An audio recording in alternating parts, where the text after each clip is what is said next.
Ya, apa kabarnya hari ini? Luar biasa, amin. Saya percaya bahwa setiap kita diberkati oleh Tuhan. Setiap kita tetap ada dalam pemeliharaan Tuhan yang sempurna. Sekalipun di tengah-tengah dunia yang menakutkan hari-hari ini. Namun satu hal yang kita tahu bahwa Bapa yang kita sembah, Dia adalah Bapa yang luar biasa, Bapa yang mengasihi kita, amin. Oleh sebab itu kita patut bersyukur, kita patut berbangga karena kita punya Tuhan, kita punya Bapa, punya Allah yang dahsyat dan luar biasa. Nah, hari ini kita masih lanjut dengan tema kita tentang gereja yang kuat, dan minggu kemarin kita sudah bicara tentang dibangun di atas Dia, dibangun di atas firman, dibangun di atas Yesus Kristus sebagai dasar pondasi kehidupan kekristenan kita. Dan saya yakin bahwa setiap orang yang dibangun di atas dasar yang benar, yaitu Yesus Kristus, mereka akan tetap teguh, amin. Haleluya. Jadi dalam tahun ini kita banyak bicara tentang kata teguh, haleluya. Dan kita bersyukur kita ada Bapak Teguh di sini, haleluya. Jadi kalau udah mulai goyang-goyang, lihat aja Pak Teguh, amin. Haleluya. Jadi kuat, jadi semangat, luar biasa. Karena memang Pak Teguh dari dulu nggak berubah, saudara. Mukanya tetap aja sama. Haleluya. Sejak saya kenal dari fotonya sampai hari ini masih tetap sama, saudara. Amin. Haleluya. Nah, kenapa demikian? Karena memang ya orang yang hidup di dalam Kristus ya senantiasa dipenuhi dengan damai dan sukacita. Apakah tidak ada persoalan? Ada persoalan. Apakah tidak ada pergumulan? Ada pergumulan. Bersama Yesus kita cakap menanggungnya. Amin. Haleluya. Oleh sebab itu hari ini kita belajar yaitu tentang bertambah teguh dalam iman. Baik, kita akan baca firman Tuhannya masih di pasal yang sama, masih di ayat yang sama. Dalam Kolose pasal 2 ayat 6 dan 7, kita akan baca sama-sama 1, 2, 3. Ya, kamu telah menerima Kristus Yesus Tuhan kita. Karena itu hendaklah hidupmu tetap di dalam Dia, hendaklah kamu berakar di dalam Dia dan dibangun di atas Dia, dan kamu bertambah teguh dalam iman yang telah diajarkan kepadamu, dan hendaklah hatimu melimpah dengan syukur. Haleluya, luar biasa Tuhan baik.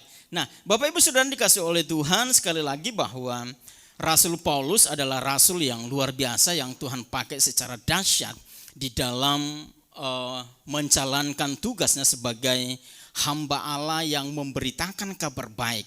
Nah, yang perlu kita ketahui bahwa ketika beliau menulis surat kepada jemaat yang ada di Kolose, ya, ketika itu dia sedang berada di penjara, ya. Jadi dalam situasi yang begitu tidak enak menurut daging, menurut manusia, tetapi ternyata penjara itu tidak pernah membatasi dia untuk berkarya bagi Tuhan. Tidak pernah membatasi dia untuk melakukan sesuatu yang berdampak bagi seluruh kehidupan manusia. Ya, terlebih khusus waktu itu untuk jemaat yang ada di Kolose, saudara dikasih oleh Tuhan. Nah, kenapa saudara dia mendorong, dia memotivasi, dia mengingatkan jemaat yang ada di Kolose untuk tetap ada di dalam Dia, berakar, dibangun, lalu kemudian bertambah teguh dalam iman.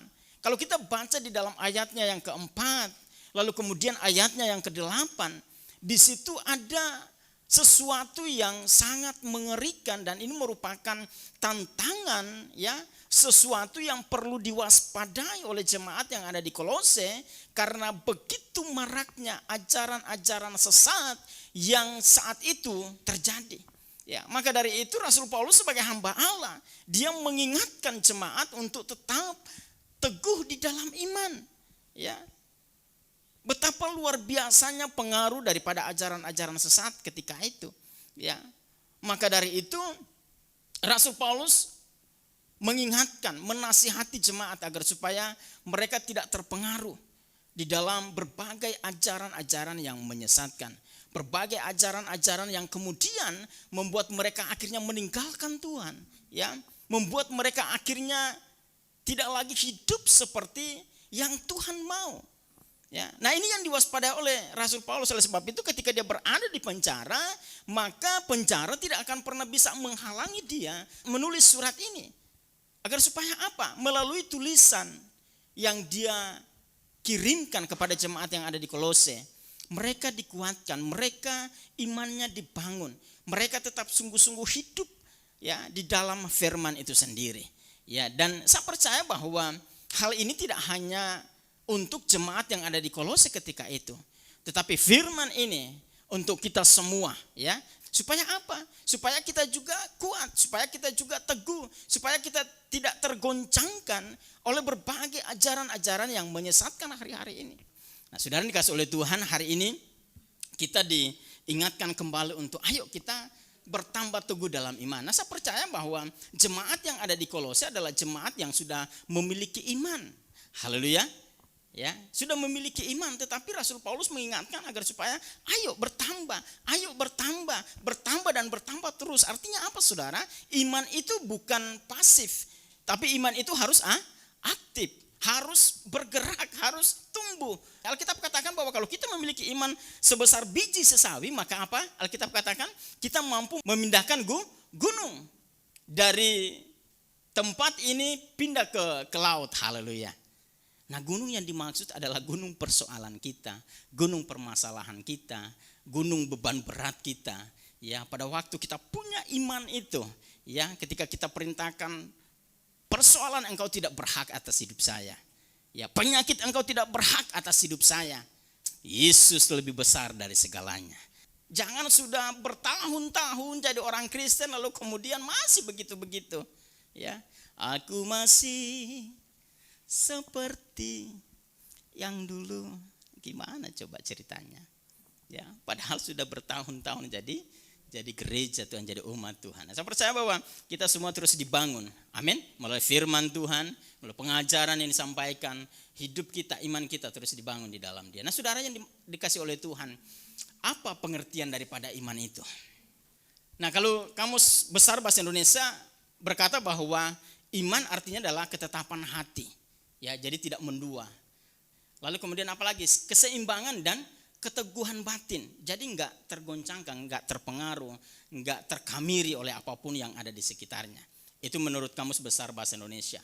Nah, dalam Perjanjian Lama, iman berasal dari kata kerja yaitu aman dalam bahasa Ibrani. Jadi kata aman ini adalah merupakan kata kerja yang berarti ya itu memegang teguh. Nah, kata ini dapat muncul dalam bentuk yang bermacam-macam. Contohnya memegang teguh janji seseorang. Dek, tenang aja, abang setia sama kamu. Ya, abang akan menikahi adik, tenang aja. Haleluya. Setelah hari hanya saudara, lalu kemudian si abang berpaling ke hati yang lain. Apa yang terjadi? Sakit hati. Jadi anak-anak gadis yang ada di gereja ini jangan gampang digombalin ya. Harus betul-betul yakin kalau itu dari Tuhan. Kalau enggak dari Tuhan mendingan enggak usah main-main. Haleluya. Ya, jadi aman itu di situ dikatakan bahwa memegang teguh janji seseorang, karena janji itu dianggap apa? Teguh dan kuat sehingga dapat dipercaya. Nah, kalau udah berjanji saudara, pasti kita yang menerima janji itu yakin ya. Kita percaya bahwa pasti akan terjadi. Tetapi ada berapa banyak manusia di dunia ini kecewa karena janji. Janji, tinggal janji. Ya, banyak orang yang kecewa saudara. Janji, ya. Orang tua kepada anaknya janji, ya. Anaknya kepada orang tuanya janji, tetapi tidak pernah ditepati saudara. Satu kali ada seorang nenek yang tinggal di satu desa yang terpencil, dan nenek ini dengan segala usaha, dengan segala upaya menyekolahkan anaknya sampai akhirnya anaknya kuliah di luar negeri. Anak satu-satunya saudara. Anaknya ini kuliah di Amerika, lalu kemudian akhirnya selesai dan mendapatkan pekerjaan di sana. Nah, si ibu ini, si nenek ini berharap satu waktu Dia akan pindah dari kampung yang kecil, yang sempit itu, dan pergi ke negara yang megah, tinggal bersama dengan anak-anaknya, dengan menantunya, dengan cucunya. Ya. Setelah semua urusan nenek ini di kampung selesai, dia mengirimkan surat kepada anaknya, anak tercinta, anak tersayang, anak yang luar biasa, sudah berhasil di tanah orang gitu ya. Saudara dikasih oleh Tuhan, surat itu diterima oleh anaknya, lalu kemudian dia berbincang-bincang dengan istrinya, dan akhirnya memutuskan bahwa mereka tidak bisa menerima nenek ini tinggal bersama-sama dengan mereka. Dan mereka mulai hitung semua biaya yang nenek itu keluarkan untuk menyekolahkan anaknya, termasuk mulai dari bayi sampai dia lulus dari perguruan tinggi. Lalu dia menulis surat, maaf Ma, kami sudah bicara bersama dengan istri dan anak, dan kami sudah sepakat bahwa kami tidak menerima Mama tinggal bersama-sama dengan kami. Kami sudah hitung semua biaya yang Mama keluarkan ya untuk hidup saya mulai sejak kecil sampai saya selesai kuliah, dan saya kembalikan bahkan ada lebihnya. Sudah dikasih oleh Tuhan, waktu nenek itu terima surat itu, jadi semua impian, semua angan-angan itu rasanya habis, hancur ketika itu. Dan dia sampai berpikir untuk bunuh diri, saudara. Haleluya. Tapi ternyata dia sadar kembali dan dia berpikir bahwa tidak ada gunanya bagi saya untuk bunuh diri. Lalu kemudian dia menggunakan uang itu untuk keliling dunia. Haleluya. Jadi si nenek ini keliling dunia, ya pokoknya menghabiskan uang itu. Dan setelah selesai dia kasih tahu bahwa terima kasih atas balasan surat itu. Namun uang yang kalian kirim saya gunakan untuk ya, jadi ternyata sesuatu yang diangankan, sesuatu yang dipikirkan, sesuatu yang dijanjikan itu belum tentu bisa terjadi. Oleh sebab itu ya, kalau kita berjanji, belajarlah untuk apa? Setia. Berikutnya adalah dalam perjanjian baru, iman itu sama dengan apa? Percaya. Jadi kalau kita bicara tentang iman itu kita bicara tentang apa? Percaya. Kalau kita bicara tentang percaya berarti kita bicara tentang apa? Iman, sudah dikasih oleh Tuhan, ya. Nah, kalau kita lihat dalam bahasa Yunaninya, iman adalah pistis, ya. Dalam bahasa Yunani adalah pistis, sedangkan kata percaya memakai kata pisto, ya. Jadi ada pistis lalu kemudian ada pisto, ya. Itu dalam bahasa Yunaninya. Jadi dengan demikian dapat disimpulkan bahwa istilah iman dan percaya dalam Alkitab itu mengandung komponen-komponen sebagai berikut. Yang pertama adalah percaya dan menerima sesuatu itu benar. Haleluya. Itu yang pertama. Yang kedua adalah mengandalkan. Ya, kalau umpamanya kita yakin bahwa seseorang bisa diandalkan, maka kita akan mengandalkan dia.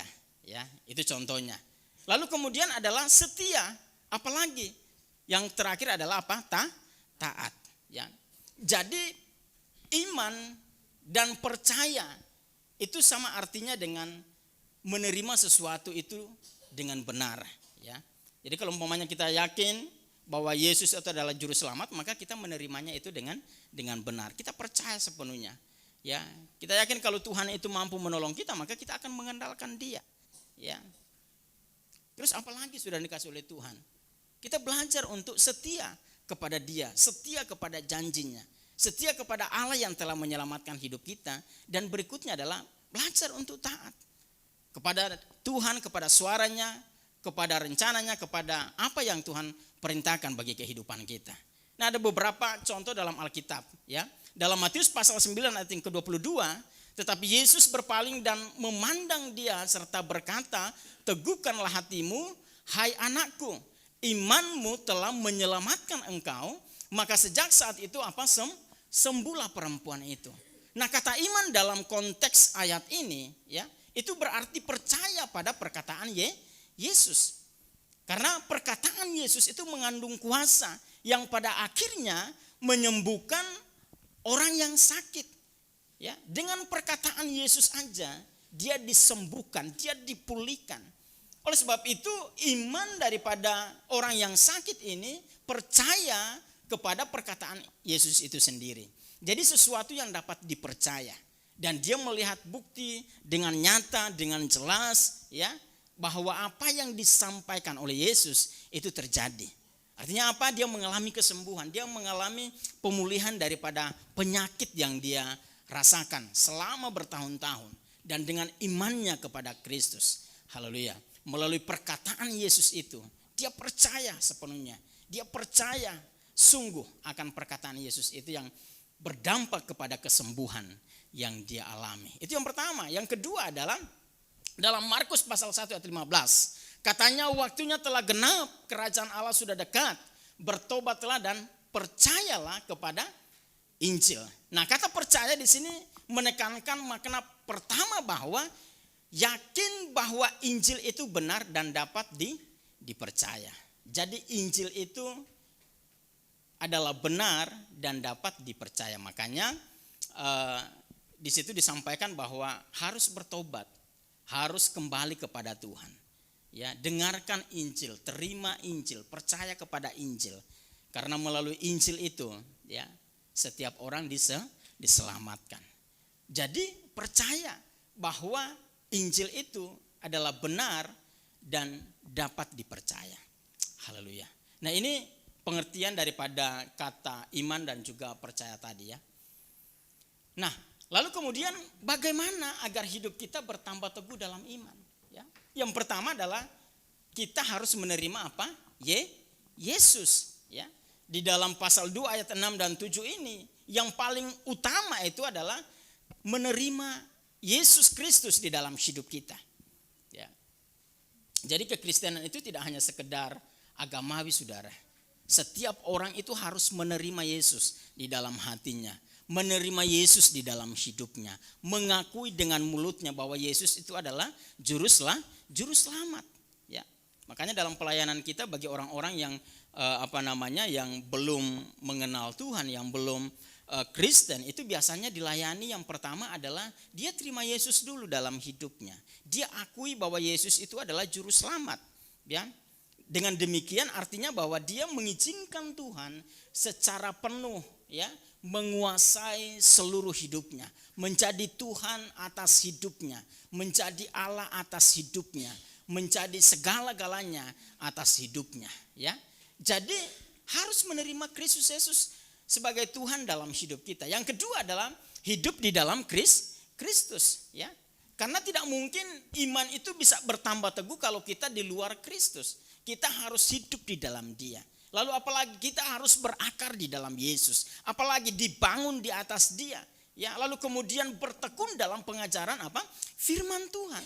Nah, ini yang akan membuat iman kita terus bertumbuh dari hari ke hari, ya. Membuat iman kita terus bertambah teguh dari hari ke hari, ya. Sehingga sekalipun ada badai, ada persoalan hidup, ya, kita tidak mudah tergoncangkan, kita tidak mudah terombang-ambingkan, kita tidak mudah lalu kemudian menjadi lemah, ya. Kenapa? Karena kita punya satu pegangan yang benar bahwa Yesus Tuhan itu adalah Allah yang sanggup menolong hidup saya. Yesus Tuhan adalah Allah yang sanggup memberikan jalan keluar bagi saya. Jadi persoalan adalah mampukah kita percaya kepada Dia? Mampukah kita beriman kepada Allah itu? Haleluya. Makanya Alkitab katakan bahwa kalau kita memiliki iman sebesar biji sesawi, maka kita bisa memindahkan gunung. Dengan iman kita bisa berseru kepada Tuhan. Dengan iman kita bisa mengalami mujizat-mujizat yang luar biasa. Dengan iman kita akan menerima janji-janji Tuhan di dalam seluruh kehidupan kita. Oleh sebab itu, agar iman kita bertambah teguh, ya, kita harus menerima Yesus sebagai Tuhan dalam hidup kita. Hidup di dalam Kristus. Karena orang di luar Kristus dia tidak akan pernah bisa mengalami pertumbuhan. Orang di luar Kristus tidak akan pernah bisa bertambah teguh imannya. Dia harus berada di dalam Yesus. Dia harus berakar di dalam Yesus, ya. Dia harus dibangun di atas Yesus. Haleluya. Lalu kemudian bertekun dalam pengajaran firman Tuhan. Karena Roma pasal 10 ayat 17 dikatakan bahwa iman itu timbul dari pendengaran. Dan pendengaran akan apa? Firman Kristus. Jadi pada waktu kita dengar firman, saya percaya bahwa iman kita merespon hal itu dan akhirnya membuat iman kita terus bertumbuh, membuat akhirnya iman kita terus bertambah teguh di dalam Tuhan. Nah, kalau kita lihat di dalam Kisah Para Rasul pasal 2 ayat 41 sampai 47, ini menceritakan bagaimana kisah hidup jemaat mula-mula saat itu. Ya, yang membuat mereka bertambah teguh dalam iman mereka adalah karena mereka bertekun dalam pengajaran. Haleluya. Bertekun di dalam mendengarkan firman Allah, bertekun di dalam bersekutu, bertekun di dalam apa?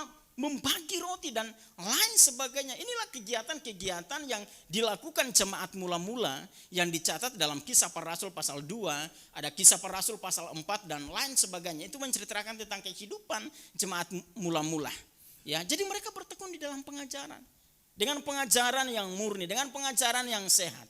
Ya, maka semua yang kita terima juga itu akan membuat hidup rohani kita semakin kuat, hidup rohani kita semakin sehat, iman kita semakin bertambah teguh, iman kita semakin kokoh, iman kita terus bertumbuh dari hari ke hari.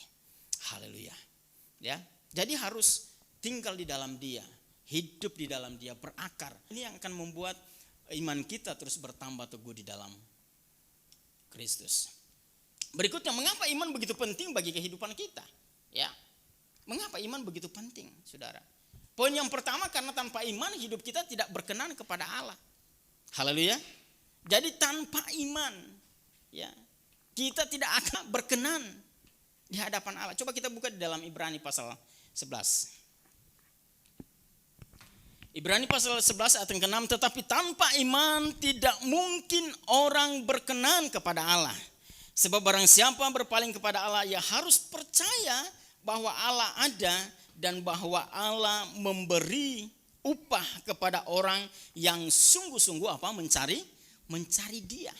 Jadi tanpa iman, saudara, kita tidak akan pernah bisa berkenan di hadapan Allah. Ya. Jadi iman ini bukan sesuatu yang dibuat-buat, tetapi sesuatu yang kita terima dari Tuhan. Melalui apa? Keyakinan kita terhadap Dia, kepercayaan kita terhadap Dia. Nah, maka iman itu ditaruh di dalam seluruh kehidupan kita. Itu yang pertama. Yang kedua, karena dengan iman kita apa? Diselamatkan. Ya. Efesus pasal 2 ayat yang ke-8, bukan hasil usaha kita. Kita diselamatkan oleh karena apa? Iman kepada siapa? Kepada Yesus Kristus. Ya. Kepada Tuhan Allah yang telah mengerjakan perkara-perkara besar atas hidup kita. Yang ketiga adalah karena dengan iman orang benar apa? Hidup. Dalam Roma pasal 1 ayat yang ke-17, ya. Karena demikianlah orang benar hidup oleh apa? Iman, ya. Jadi orang benar itu hidup bukan tergantung kepada siapa? Donatur. Haleluya. Tetapi orang benar hidup oleh karena iman kepada siapa? Yesus Kristus, ya. Nah, kalau masih ada orang benar yang bergantung kepada donatur, mesti bertobat. Haleluya. Ya. Iman itu bukan hanya diperkatakan, tetapi harus ada buahnya, ada buktinya. Itu baru dibilang iman yang murni. Nah, kalau bicara iman tetapi berharap kepada donatur terus, itu bukan iman. Haleluya. Jadi mesti hati-hati. Jadi orang benar hidup karena iman, ya. Selanjutnya, karena dengan iman kita mampu mengusir semua persoalan hidup kita. Dalam Matius pasal yang ke-17 ayat yang ke-20, coba kita lihat. Matius pasal yang ke-17.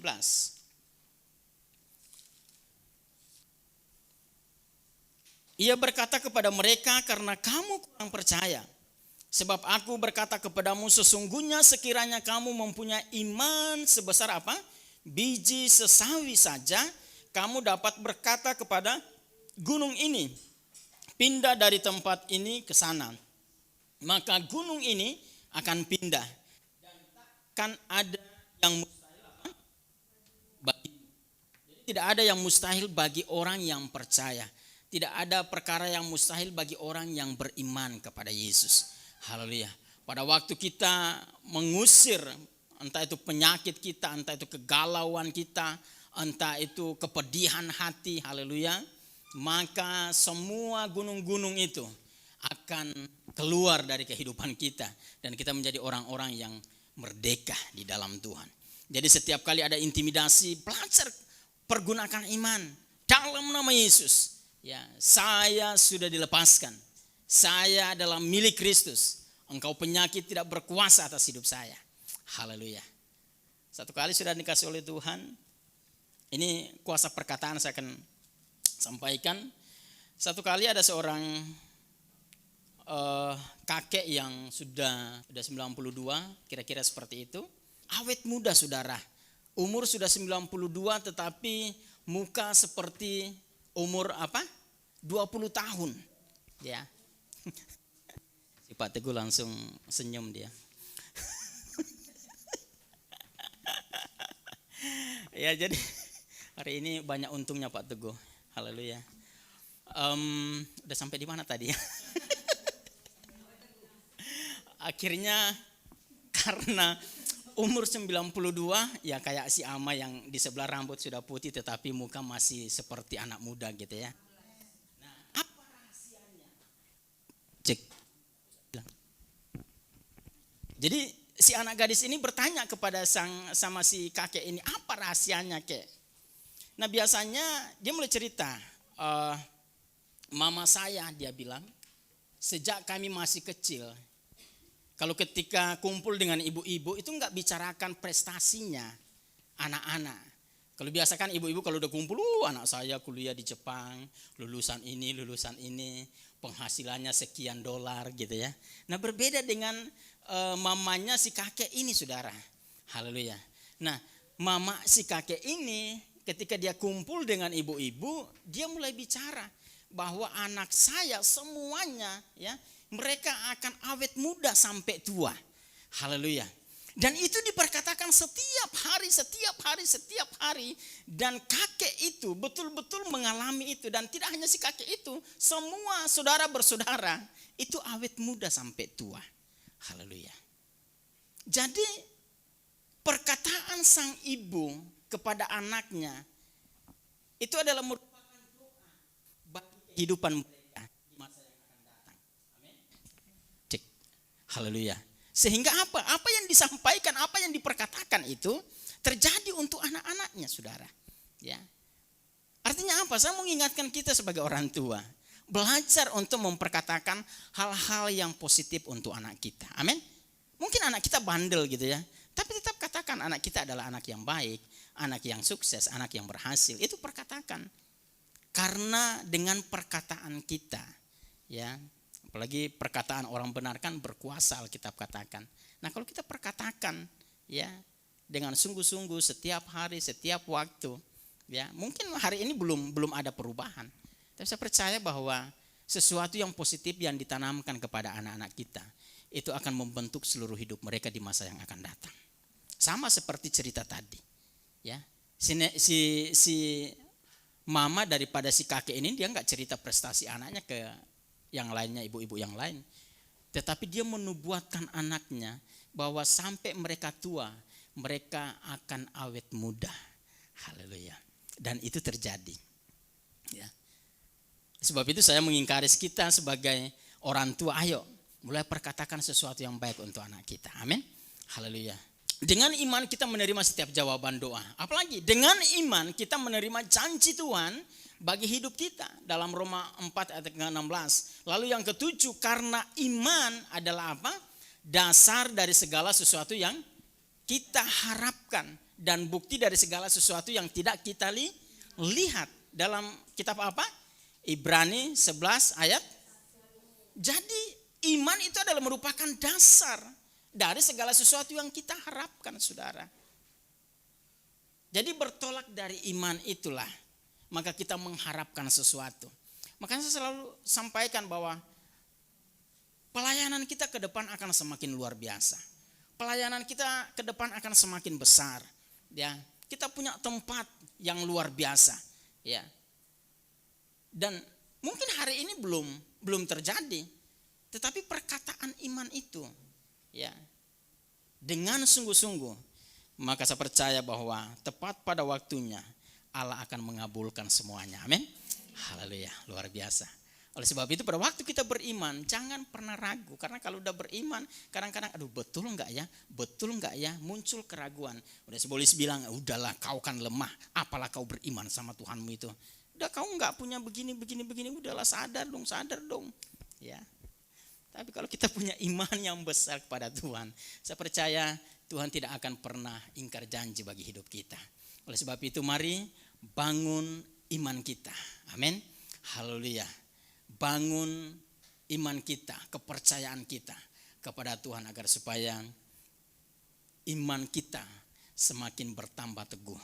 Jangan biarkan hal-hal yang tidak penting menguasai hidup kita, menguasai pikiran kita, mengotori pikiran kita. Ya, semua hal-hal yang tidak baik tinggalkan dan lepaskan dan terima hal-hal yang baik yang dari Tuhan.